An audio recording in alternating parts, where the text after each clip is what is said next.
하나님 말씀 마태복음 11장 28절에서 30절까지의 말씀입니다.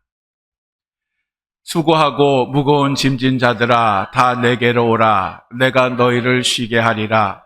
나는 마음이 온유하고 겸손하니 나의 멍에를 메고 내게 배우라. 그러면 너희 마음이 쉼을 얻으리니 이는 내 멍에는 쉽고 내 짐은 가벼움이라. 아멘. 예, 자리에 앉아 주십시오. 오늘은 마태복음 11장 말씀 가지고 마음의 쉼터라는 제목으로 함께 말씀을 나누겠습니다. 이사를 와서 새로 다니게 될 교회를 결정하기 위해서 이 교회에 저교회 다니는 부부가 있었습니다. 그날도 새로운 교회에서 설교를 들었는데 남편은 예배 시간 내내 졸았습니다. 예배를 마치고 나오면서 남편이 말했습니다. 이 교회는 안 되겠어. 차라리 지난주에 갔던 교회 목사의 설교가 훨씬 더 나았어. 그러자 아내가 놀라서 물었습니다. 아니, 당신은 지난주 설교 시간에 내내 잤잖아요. 그런데 그 설교가 기억이 나세요? 그랬더니 남편이 하는 얘기가 아니, 그게 아니라 지난번 그 교회 설교 시간에는 푹 잘 수 있었는데 오늘 이 교회는 목사의 목소리가 너무 커가지고 잘만 하면 깨우고 잘만 하면 깨우고 아주 힘들었어. 이게 원래 예배를 마치면 개운한 맛이 있어야 되는데 그래서 지난 그 교회가 더 나아 얘기를 했다는 것입니다. 네, 제가 목소리가 좀 크죠? 사실 좀 오래된 이야기를 하나 하려고 하는데요. 부평에서 젊은 어머니가 당시 7살, 5살, 2살 된 3명의 어린 자녀들과 함께 아파트 14층에서 투신해서 자살을 했습니다. 살고 싶다고 울부짖는 7살, 5살짜리 그 딸들을 먼저 집어 던지고 자기 자신은 2살 그 아들과 함께 같이 뛰어내렸습니다. 이 여인의 남편은 직장을 잃고 내내 놀다가 1년 전에 가출을 했고 그래서 그 어머니는 그 아이들과 살기 위해서 카드를 가지고 생활을 하다 결국 그것도 이제 빚이 많아지게 되니까 신용 불량자가 됐습니다. 그래서 어쩔 수 없이 이제 파출부도 하고 식당에서 일도 했는데 문제는 어린 애들 때문에 그 일도 제대로 할 수가 없었습니다. 그래서 결국 살기가 힘겨운 나머지 자녀들과 함께 죽기로 선택을 한 것입니다. 삶이 너무 지치고 힘들었지만 도와줄 사람도 없었고 또 받아주는 곳도 없었습니다. 좀 쉬고 싶었지만 쉴 곳도 없었습니다. 그래서 그들은 결국 삶에 지쳐서 죽음이라고 하는 가장 극단적인 방법을 선택할 수밖에 없었던 것입니다. 근데 사실 이 자살이라고 하는 것은 가난한 사람들만 하는 것이 아닙니다. 유명한 연예인들도 그리고 부자들도 학자들도 그리고 권세를 가진 사람들도 자살을 합니다. 인생의 짐이 너무 힘들고 어려워서 그래서 이것을 어떻게 해서든 해결해 보려고 노력하지만 안 되니까 결국 인생의 짐을 지고 살다가 자살을 하는 것입니다. 여기에는 예외가 없습니다. 모든 사람은 다 이런 짐을 지고 살아갑니다. 가끔 과로사에 관한 그러한 소식을 들을 때가 있습니다. 인간은 기계가 아니기 때문에 적당한 휴식을 취해야 됩니다.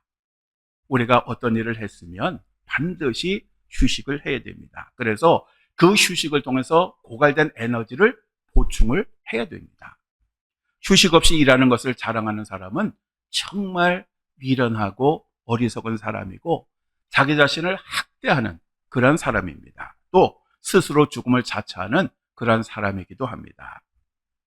하나님은 태초에 이 세상을 창조하실 때 6일 동안 일을 하시고 7일째 쉬셨습니다.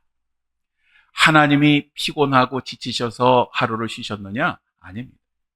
앞으로 인간을 창조하는데 그 인간이 6일 동안 일하고 하루는 푹 쉬도록 그렇게 하시기 위해서 쉬셨던 것입니다.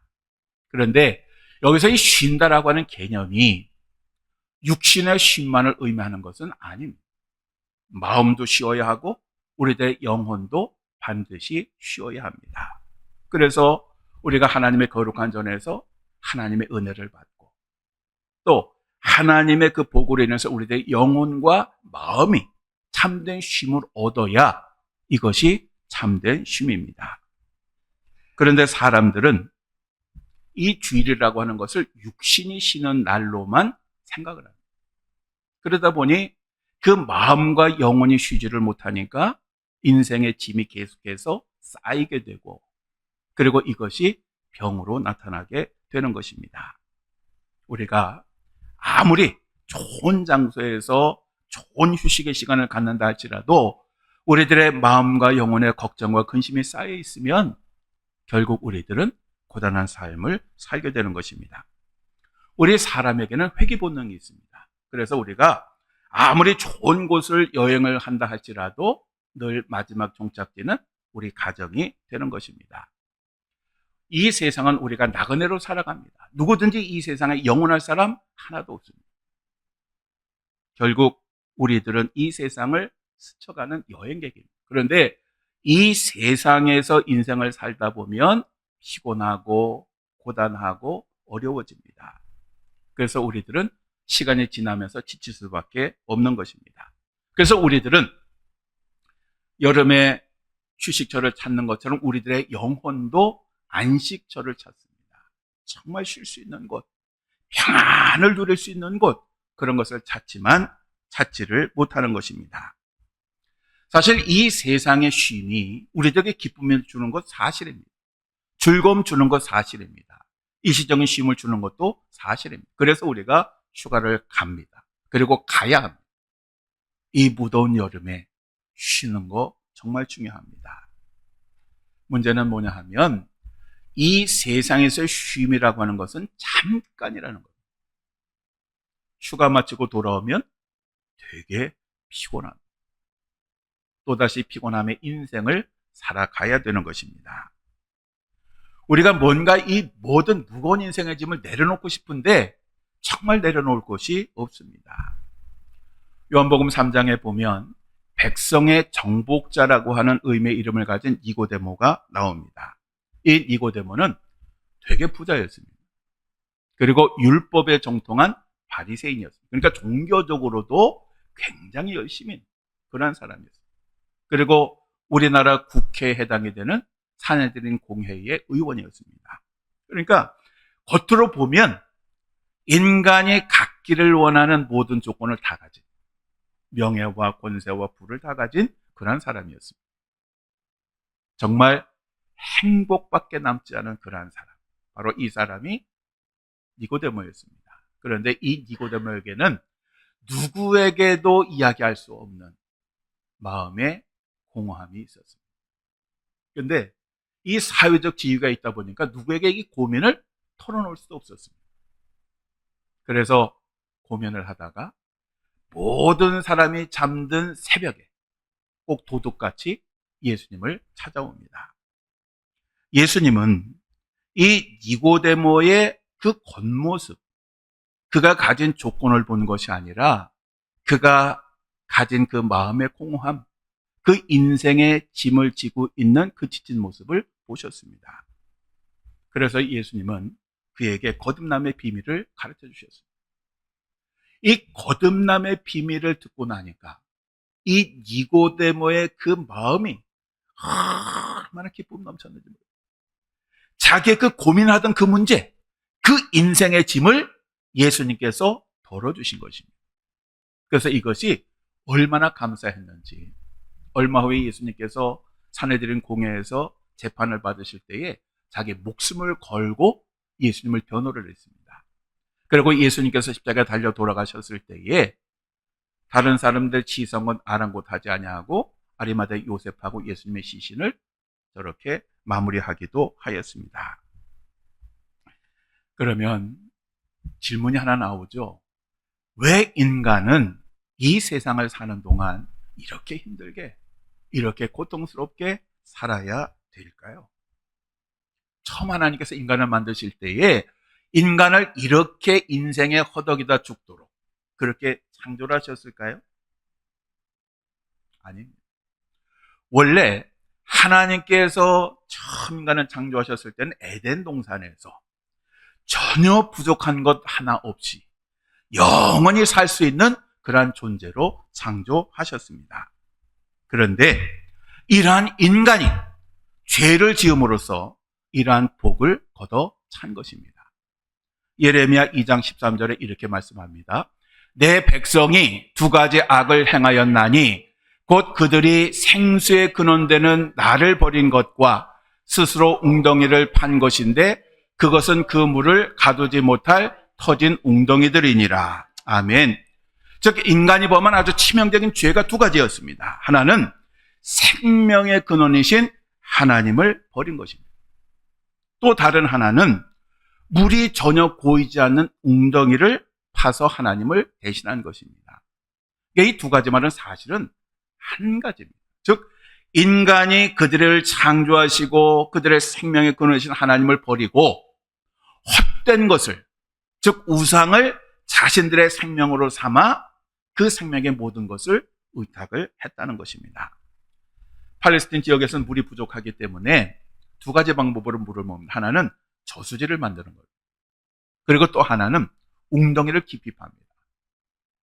그러면 이제 비가 오면 그 웅덩이에 고이게 되는데 웅덩이만 있으면 물이 다 새지요.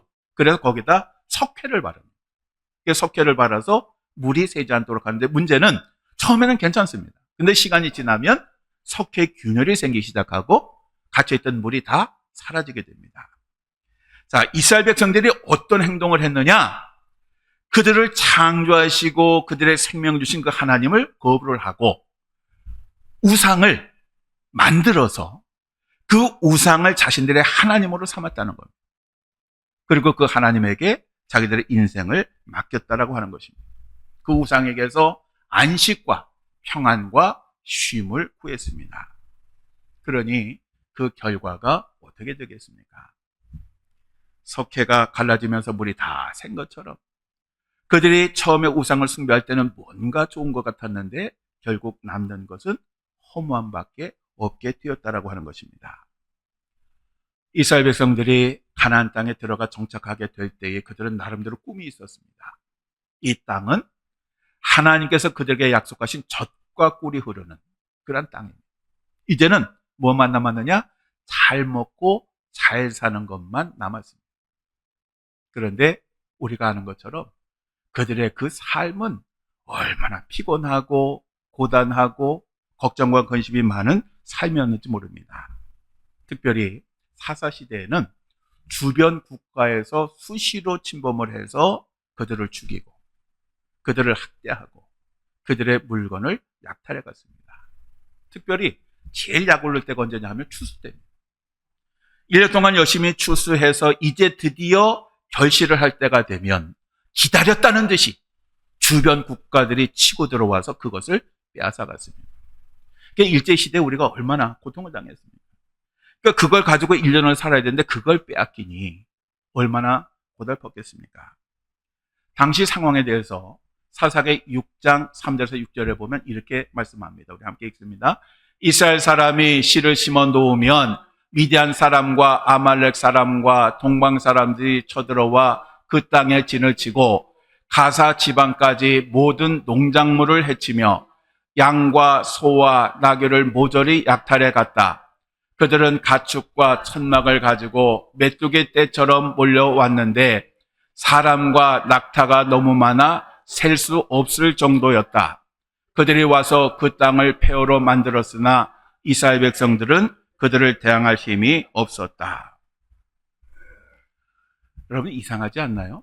하나님께서 약속하신 땅이고 그리고 이스라엘 백성들은 선민입니다. 하나님께서 인류 구원을 위해서 선택하신 그러한 민족입니다. 그런데 왜 그들이 이렇게 고달프고 힘든 그러한 삶을 살았을까요? 바로 여기에 대한 해답이 사사기 17장 6절에 나옵니다. 그때에는 이스라엘에 왕이 없었으므로 사람마다 자기 소견에 옳은 대로 행하였더라. 아멘. 여기에서 이 왕은 하나님을 가리키는 것입니다. 그들이 하나님만 잘 섬기며 살았더라면 아마 그 땅은 젖과 꿀이 흐르는 땅이었을 것입니다. 근데 그들은 하나님을 버렸어요. 그리고 우상을 선택했고 우상을 숭배했고 우상을 의지했습니다. 그 결과 그들은 이러한 결과를 얻게 된 것입니다. 사사기 6장 1절 우리 함께 읽어볼까요? 이스라엘 자손이 또 여호와의 목전에 악을 행하였으므로 여호와께서 7년 동안 그들을 미디안의 손에 넘겨주시니. 아멘. 자, 하나님이 그들을 넘겨주셨습니다. 왜? 그들이 하나님을 배반하고 죄를 지은 그 결과였습니다. 결국 이스라엘 백성들이 피곤하고 고달픈 삶을 살았던 것은 그들의 창조주이시고 구원자이신 하나님을 버린 그러한 결과였습니다. 문제는 인간들이, 이 이스라엘 백성들뿐만 아니라 오늘 사는 이 인간들도 이러한 일을 저질러 놨습니다. 문제는 뭐냐면 수습을 못합니다.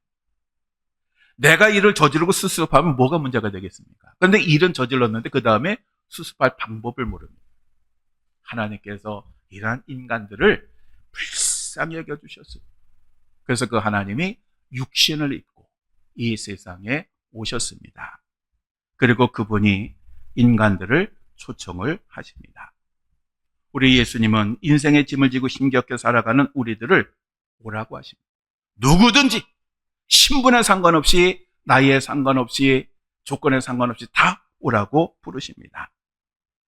고통스럽고 절망스럽고 삶의 짐이 힘겨워서 심지어는 죽음까지 생각하는 사람들도 다 오라고 말씀하십니다. 자, 오늘 본문 말씀을 우리 다시 한번 읽겠습니다. 수고하고 무거운 짐진 자들아 다 내게로 오라. 내가 너희를 쉬게 하리라. 나는 마음이 온유하고 겸손하니 나의 멍에를 메고 내게 배우라. 그리하면 너희 마음이 쉼을 얻으리니 이는 내 멍에는 쉽고 내 짐은 가벼움이라. 아멘. 여기서 이 수고라고 하는 이 단어는 어떤 의미냐 하면 스스로 많은 일을 해서 피곤에 지친 상태를 말하는 것이고요. 무거운 짐진 자라고 하는 것은 다른 사람에 의해서 무거운 짐을 진 채 계속해서 지쳐 있는 사람을 말하는 것입니다.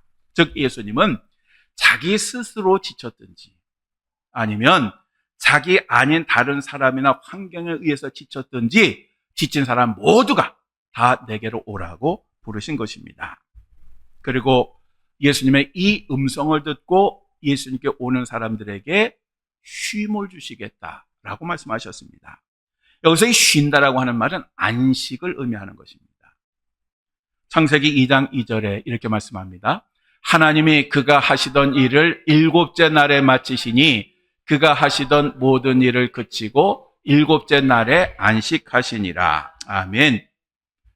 여기서 이 안식이라고 하는 말은 쉬었다라고 하는 의미고요. 이 쉬었다라고 하는 이 의미는 그치다, 중지하다라고 하는 그런 말입니다. 그러니까 우리가 일주일 동안 열심히 세상 일을 하고 지쳐서 하루를 쉰다라고 하는 그런 의미는 단순히 육신만을 쉬는 것을 의미하는 것이 아니고 세상의 걱정과 근심과 염려와 아픔, 이 모든 것들도 함께 그친다라고 하는 그런 의미입니다. 우리가 이 주일이 중요한 이유가 바로 이것입니다. 오늘날 많은 성도들이 이 주일을 하나의 짐으로 생각합니다. 그리고 얼마나 불쌍합니다. 하나님은 이 주일에 우리를 부르시고 예배를 통하여 우리들의 그 아픈 마음을 어루만져 주시고 치료해 주시고 인생의 모든 짐을 내려놓고 가라고 그렇게 말씀하시는데 이 예배 드리는 사람이 예배는 잘 드리는데 갈 때 다시 인생의 짐을 다시 지고 갑니다. 나와서 기도할 때는 하나님 너무 힘들고 고달픕니다. 인생이 왜 이래요? 하나님 제발 좀 도와주세요. 이 짐을 좀 덜어주세요. 라고 열심히 기도합니다. 그러고 나서 아멘 하고 나서 다시 그걸 메고 가는 겁니다. 그러니 얼마나 힘들고 어렵겠습니까? 바로 그런 사람들에게 예수님 뭐라고 하시냐 하면 나의 멍에를 메고 내게 배우라. 이렇게 말씀하십니다. 여기서 나의 멍에를 맨다라고 하는 말은 유대인 사회에서 스승과 제자 사이의 훈육 관계를 가리킬 때 사용하는 그런 표현입니다. 또 멍에라고 하는 것은 짐승들이 무거운 짐들을 지게 할 때에 씌우는 도구입니다. 그런데 이 멍에는 한 마리만 하는 것이 아니라 반드시 두 마리를 합니다. 왜 두 마리를 하느냐?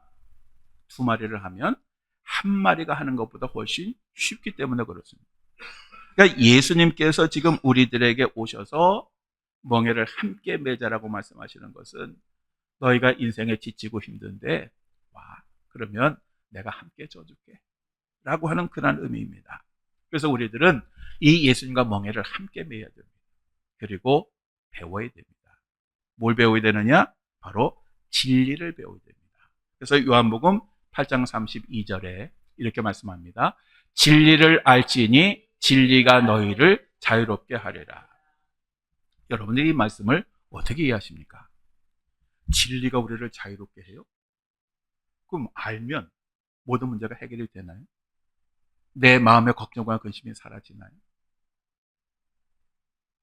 만약에 우리가 이 진리의 의미를 깨닫지 못한다면 우리는 여전히 인생의 짐을 지고 살아갈 수밖에 없습니다.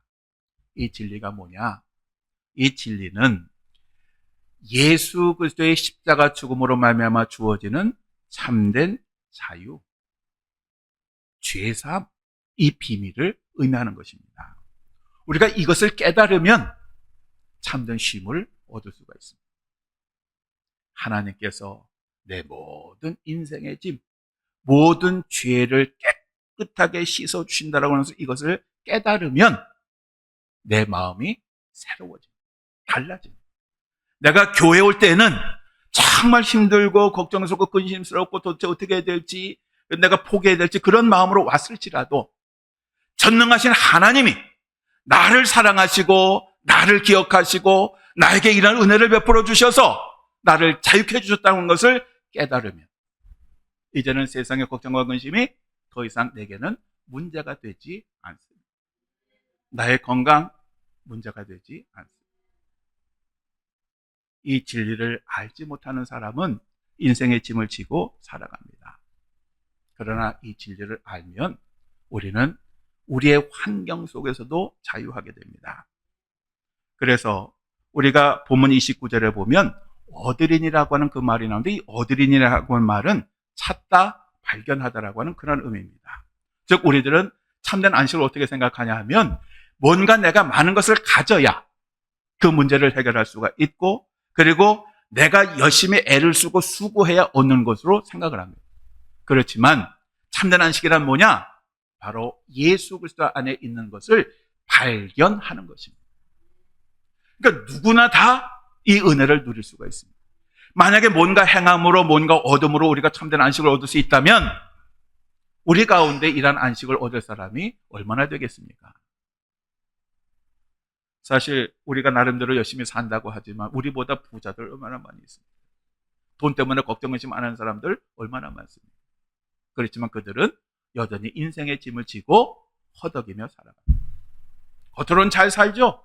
행복하게 살죠. 그런데 그 안에는 아주 문드러지고 시련과 다툼과 갈등과 싸움이 끊이질 않습니다. 참된 안식은 예수 그리스도 안에 있는 이 진리를 깨닫는 것입니다. 깨달으면 어떤 상황 속에서도 우리는 하나님 주시는 그 안식을 누릴 수가 있는 것입니다. 여러분, 우리가 이 세상을 살기가 너무 힘든 것은 그 인생의 짐을 홀로 지려고 하기 때문에 그렇습니다. 하나님은 믿지요. 기도는 하지요. 그렇지만 여전히 우리는 인생의 짐을 내가 지느라고 아주 발버둥을 칩니다. 그러니 인생이 얼마나 힘들고 어렵습니까? 그런데 문제는 우리가 걱정한들 무엇이 달라지고 근심한들 무엇이 해결이 되겠습니까? 그래서 예수님께서 우리들에게 이렇게 말씀하셨습니다. 그러므로 내가 너에게 이르노니 목숨을 위하여 무엇을 먹을까? 무엇을 마실까? 몸을 위하여 무엇을 입을까? 염려하지 말라. 목숨이 음식보다 중하지 아니하며 몸이 의복보다 중하지 아니하냐. 공중의 새를 보라. 심지도 않고 거두지도 않고 창고에 모아들이지도 아니하되 너희 하늘 아버지께서 기르시나니 너희는 이것들보다 귀하지 아니하냐. 너희 중에 누가 염려함으로 그 키를 한 자라도 더할 수 있겠느냐. 또 너희가 어찌 의복을 위하여 염려하느냐. 들의 백합화가 어떻게 자라는가 생각하여 보라. 수고도 아니하고 길쌈도 아니하느니라. 그러나 내가 너에게 말하노니 솔로몬의 모든 영광으로도 입은 것이 이 꽃 하나만 갖지 못하였느니라. 아멘. 여러분, 걱정 근심한다고 달라질 거 하나도 없습니다. 마음 아리 한다고 해결되는 문제 하나도 없습니다. 어떻게 되느냐? 하나님께 맡겨야 돼요. 그렇게 선언을 하십시오. 하나님, 오늘 내가 너무 힘들고 어렵습니다. 피곤합니다. 내 건강, 이게 뭡니까? 이러한 얘기의 전제 조건은 뭐냐면 내가 지금 그것을 지고 있는 겁니다. 그러니 마음이 아프죠. 힘들죠. 걱정스럽죠. 내일을 모르잖아요. 그런데 이제 결심을 해야 됩니다. 하나님, 내게 이런 게 있는 건 맞지만 이거 하나님께 맡깁니다. 내가 걱정하고 근심한데 해결 안 되는 거 제가 괜히 이거 가지고 가슴 앓이 하면 뭐합니까? 하나님 알아서 하세요. 나는 그냥 하나님께서 인도하시는 대로 주시는 대로 그냥 살아가겠습니다. 그러면 우리들은 쉼을 얻을 수가 있습니다. 날씨가 덥습니다. 또 비도 이제 오락가락합니다. 뭐 그래도 유럽보다 낫기는 하지만 그래도 힘든 이 여름을 지나야 합니다. 육신이 힘든 건 그래도 견딜만 한데 내 마음과 영혼이 힘든 것은 견디기가 어렵습니다. 오늘 우리를 부르시는 이 주님의 음성, 내게 오면 쉼을 얻으리라고 하시는 이 말씀이 오늘 여러분의 신앙 고백이 되시기를 주님의 이름으로 간절히 축원합니다. 기도하시겠습니다. 수고하고 무거운 짐진 자들아 다 내게로 오라. 내가 너희를 쉬게 하리라고 저희들을 초청하신 주님,